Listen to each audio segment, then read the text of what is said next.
I spent the afternoon cooking with the legendary chef Kerr.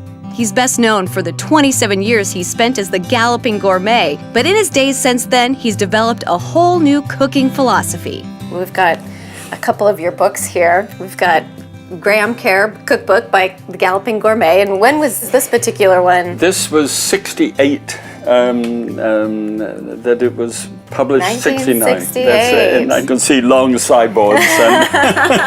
And then we have this one here. Yes. And this one's more recent. 92. 92. This is 92, 93. Yes. Tell me the difference between the one from 1968 and 1992. You kind of changed the whole way of... do you know, we all grow older. And we become wiser, we hope. And in my case, the person I loved with all my heart had a stroke and a heart attack. So what do? Bury them? Or do you try and do whatever you can to turn the corner? So we call it the massive U-turn in the kitchen, which we did. If you could imagine a picture of health, and then you imagine a mural. Yeah. I said the other day that I suffer from metaphors and analogies. Trina said, you don't suffer from them, your audience suffers.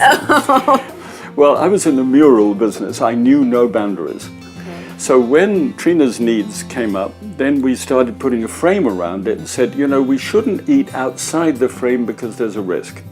So let's make it the very best possible picture we can make it within that frame. And so I simply had those words, taste, aroma, color, texture. I wrote them out and I said, tell me what you love under each of those headings. And I went down those, some of those were risky, so I put a little ring around them, and I reduced the quantity of those things by half. Yeah. 3 rashers of bacon, 1.5 rashers, that kind of thing. I looked for the foods that she loved, which did her no good, and simply reduced those. And the foods that she did love, that did her good, I put those into place. Yeah. And it was a switch, and it worked. Nice. It was wonderful. And so she's alive and well, and we're 27 years of doing that kind of food. Not only did you help your health and your wife's health, but I think everyone else's too. I mean, we can all think about the foods that we're making and how we can still have them taste good, but... Yes, Christy, if we thought about it, if we were intentional in our eating, unfortunately we've so collapsed the eating time now. You know, we go to be entertained at the table without consciously deciding about what it is.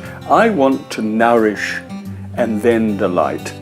It comes in 2 forms, nourish, but never forget that you've got to delight people. Right. You're always thinking about what people are going to say, right? Yeah. About the food. Yes.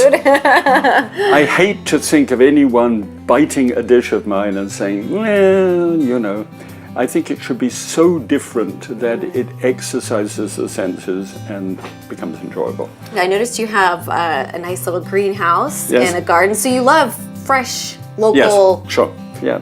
And hey, it's pretty cool in Washington because I don't know anything that doesn't grow excellently here in its time. In season, it doesn't get any better than this. I love that. If Graham says it's pretty cool, then it's pretty cool. It's pretty cool. Yeah, well, thank you.